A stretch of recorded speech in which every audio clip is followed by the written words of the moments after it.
This is Nick. This is Jack. It's Tuesday, T-Boy Tuesday, June 13th. And today's pod is the best one yet. Nick, we do stock disclosures at the end of the pod.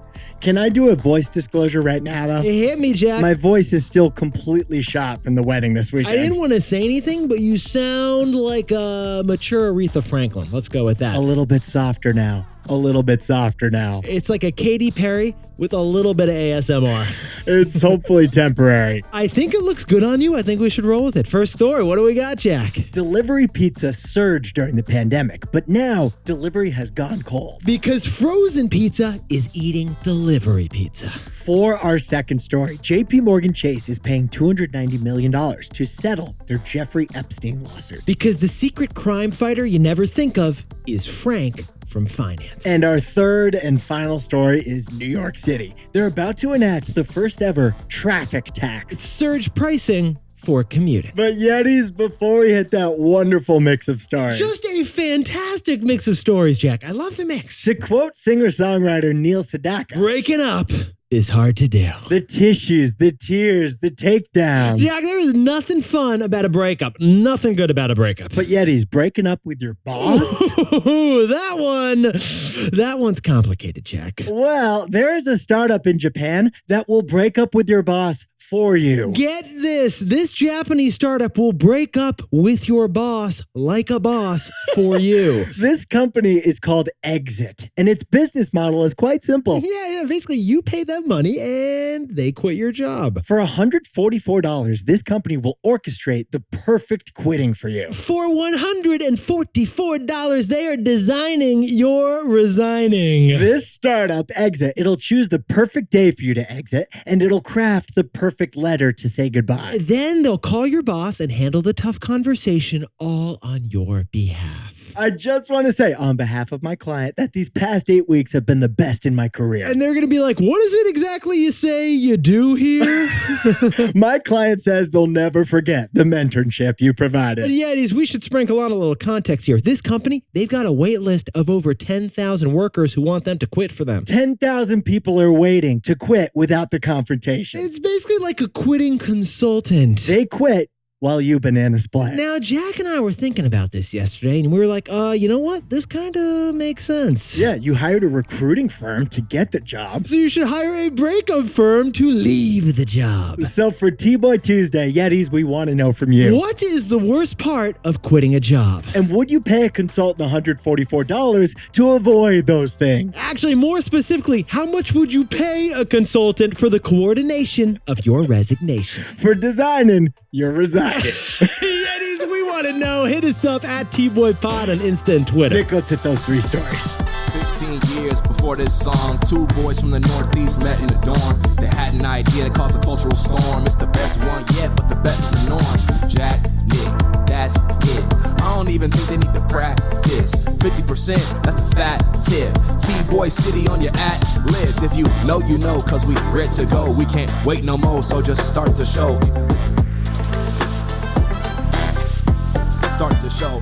For our first story, pizza delivery stocks, they have been dropping. But that doesn't mean that pizza is dead. Frozen pizza. This story is about frozen pizza having a big moment. Frozen pizza is so hot right now. But Yetis, last year, Jack and I told you about the pizza apocalypse. The pizza pullback. The pepperoni problemo. The Pirish exit. I'm running out of peas. Yetis, back during the pandemic, Domino's and Papa John's stocks more than doubled. Pizza delivery stocks were surging because pizza, it was easy, cheap, safe, it transports well. It was basically made for quarantining. But now it's 2023, the pandemic's over, but pizza should still be thriving in this economy. In this economy, it should be a pizza economy, right, Jack? Pizza is a value play. According to the Wall Street Journal, it has the highest calories per dollar for any food that you can buy. If you want to save money right now, you should have pizza in the morning, pizza in the evening, pizza at supper time. One family pie can feed, 3 people, 4 people, 5 people, if you're tiny people. But Yetis, in the last 2 years, we've experienced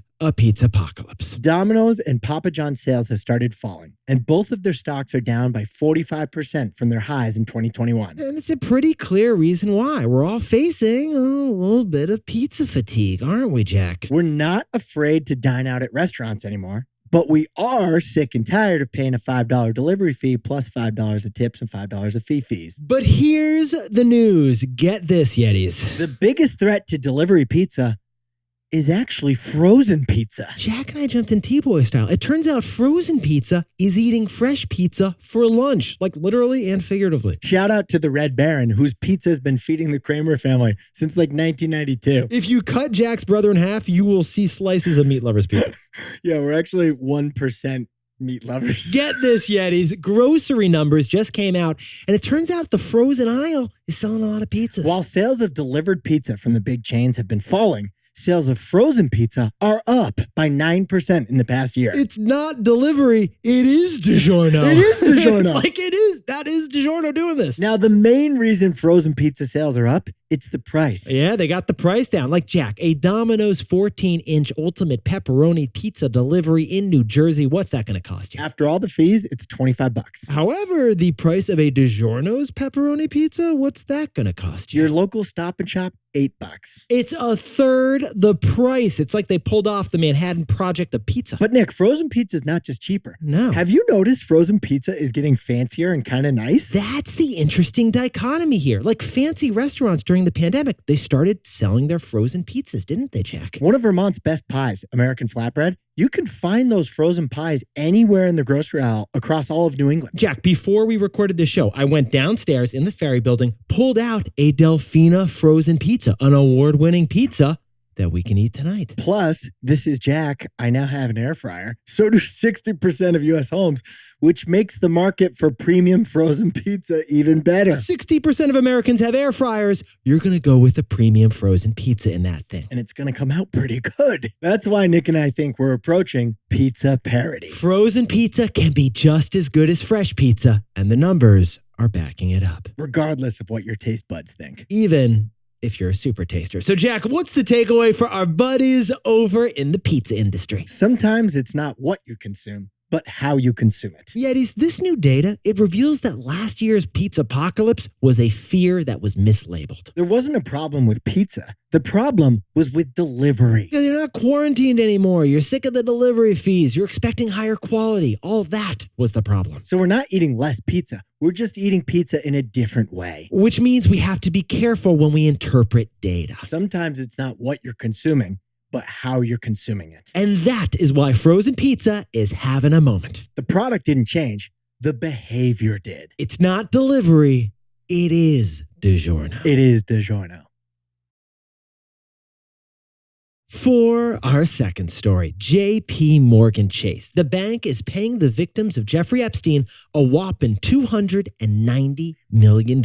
Why? Because shockingly, it's finance. That's the first line of defense against crime. Now, Yetis, you've probably seen the mugshot of Jeffrey Epstein. The disgraced and deceased convicted sex offender. We don't need to go into the background of Jeffrey Epstein, but he had a whole lot of ties to a whole lot of rich people and a whole lot of top financial institutions. Well, the victims of Jeffrey Epstein sued one of those institutions last year. Yes, they did. And that institution that they sued was America's biggest bank. This week, that bank, JPMorgan Chase, offered $290 million to settle that lawsuit. Now, to sprinkle a little context, that is a big amount of money. That is a significant amount of money. And what did JPMorgan Chase allegedly do to have to pay so much money? Jack, it's almost like less what JPMorgan Chase did and more what JPMorgan didn't do. JPMorgan Chase allegedly saw something, but didn't say something. They saw something, but then they didn't say something. Jeffrey Epstein was a client of JPMorgan for 15 years, from 1998 to 2013. But here's the thing. Court documents show that during those 15 years, Jeffrey Epstein withdrew really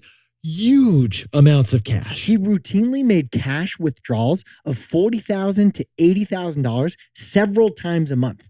Who does that? That is not typical. Jeff Bezos, second richest man in the world, not doing that kind of thing. If you're withdrawing duffel bags of cash, I think you should look into it. It feels like that would set off a say something signal. Now, JPMorgan did eventually kick Epstein out as a client in 2013. But the victims were taking JPMorgan to court saying that was just too little, too late. But rather than let the embarrassing evidence play out in court, JPMorgan's decided to write a $200 million check instead. So, Jack, what's the takeaway for our buddies over at JPMorgan Chase? The most shocking crime fighter in our economy is Frank from finance. Yeah, Frank from finance is the Batman of banking. Yet these banks are actually required by U.S. and international law to help fight crime. When Jack and I worked at banks on Wall Street, this was like part of our training. Multiple times per year, we were trained on how to raise red flags when we saw suspicious activities. And that suspicious activity here is how we would do it. By monitoring payments for shady activity,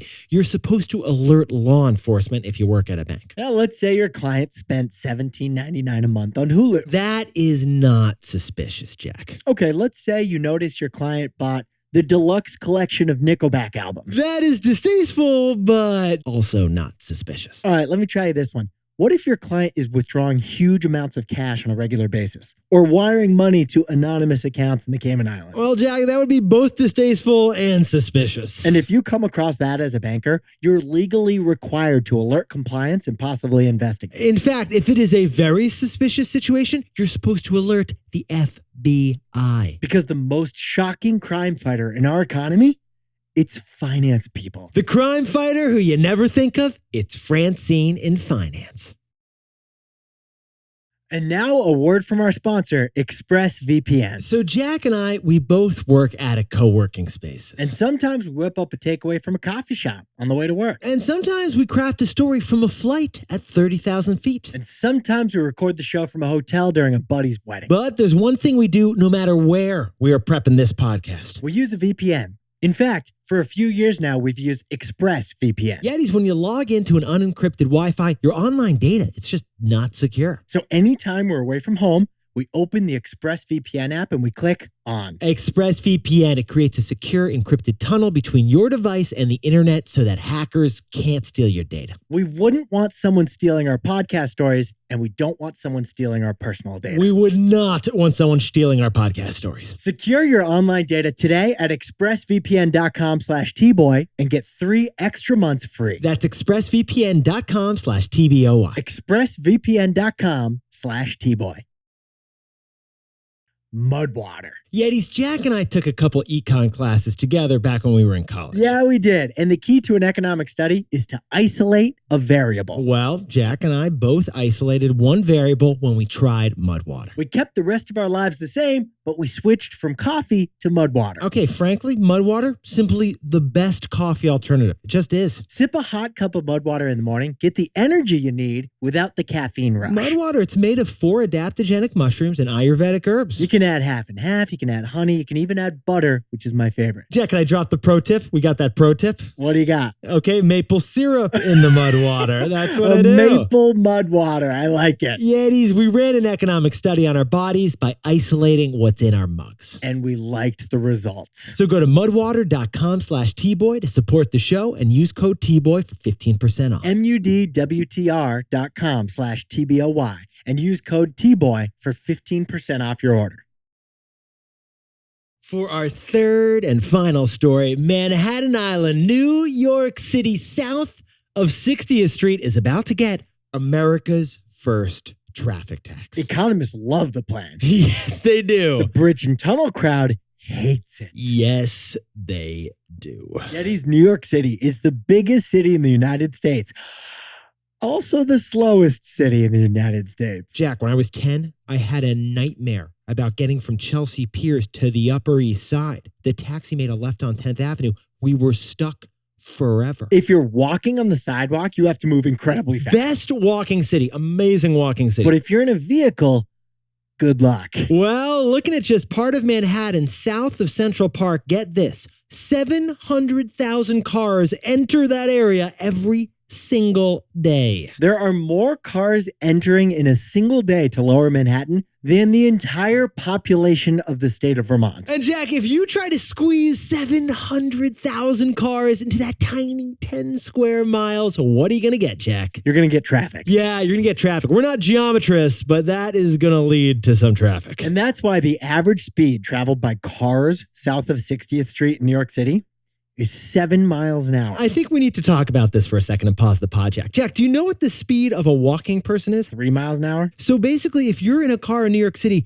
you're just going twice the pace of someone who's walking. Battery Park to Central Park, you can jog there faster than you can drive there. It might actually be faster to go the other way around the world and just go south and then end up at the north part. You know what I'm talking about, Jack? Yetis, that's why the state of New York in 2019 passed a first in the nation congestion pricing bill. Or as Jack and I like to call it, the first ever American traffic tax. And 4 years after that bill got passed, that congestion pricing, it's about to begin. Yes, Yetis, that's what led to yesterday's fascinating news. The Department of Transportation is expected to approve New York City's congestion pricing plan like any day now. Could happen right now. We know what you're thinking. What the heck is congestion pricing? It's actually pretty wild, and it uses a bunch of interesting technology. The city is going to set up a bunch of cameras at all the entry and exit points of Manhattan south of 60th Street. And then those cameras are going to read your license plate and charge your Easy Pass or mail you a bill if you are going through Lower Manhattan. Now, the toll for entering Manhattan is TBD. Right, but do we have some early pricing, Jack? Like, we've heard some ideas. It's expected to be $9 on the low end during off-peak hours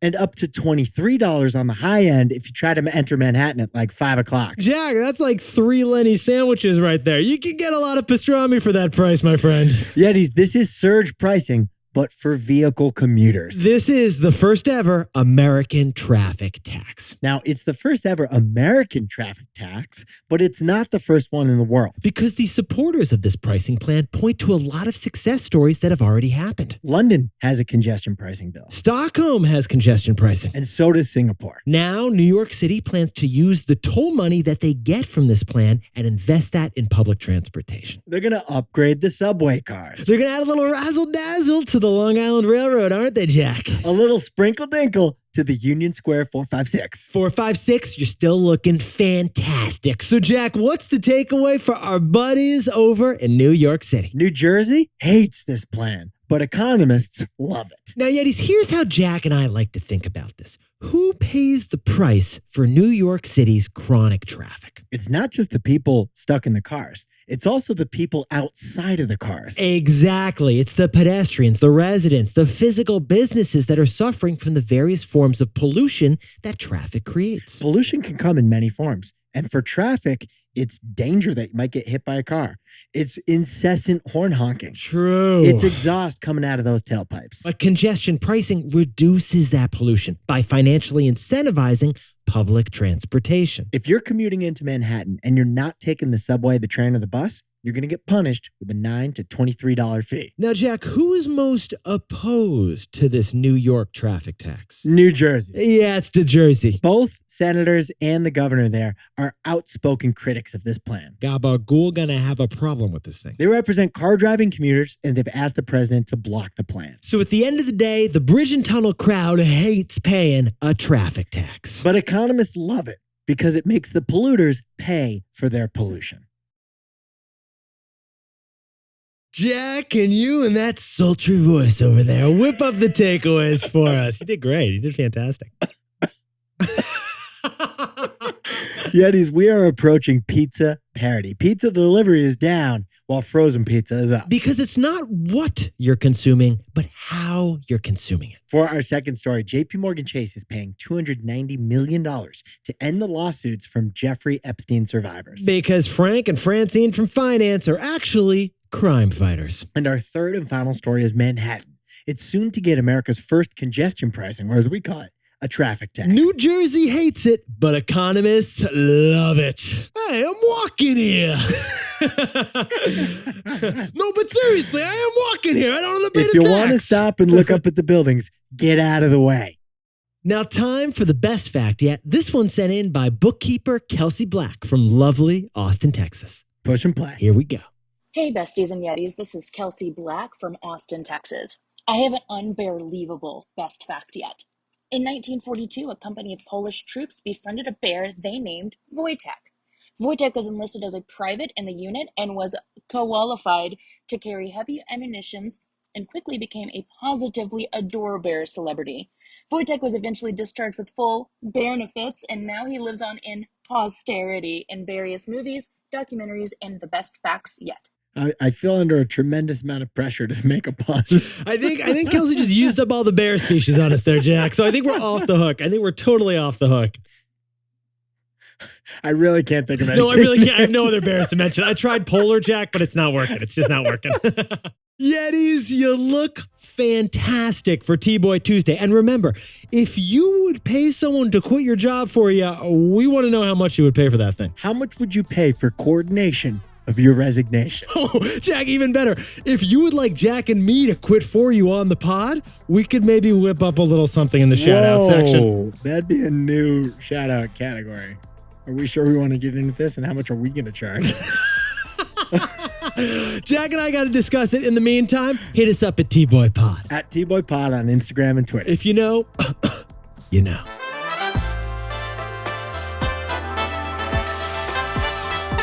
And before we go, a happy birthday to Yeti Annabelle Paxoy, the titan of talent down the street in San Francisco. And happy birthday to Laura Chamberlain in Philadelphia, PA. And Michelle Saliba keeps celebrating that birthday over in Oceanside, New York. Happy birthday to Joaquin Baez, who's turning 33 in some cool socks down in sunny Miami. And KLT, a happy golden birthday down in Gilbert, Arizona. Happy birthday to Tim Langley, who's hustling for his birthday down in Greensboro, North Carolina. And Dylan Ramses Vasquez, happy 16th birthday over in Rio Grande Valley, Texas. Happy birthday to Zach Karazi in Cliffside Park, New Jersey. And a shout out to Ryan the Ironheart Everhart, who just completed his 100th run of the year down in Texas. Already? His 100th run of the year? Already. And a huge shout out to Kelsey Black, the Black Bear herself, who just got featured in Book Riot as one of the top queer-owned bookstores in all of the nation.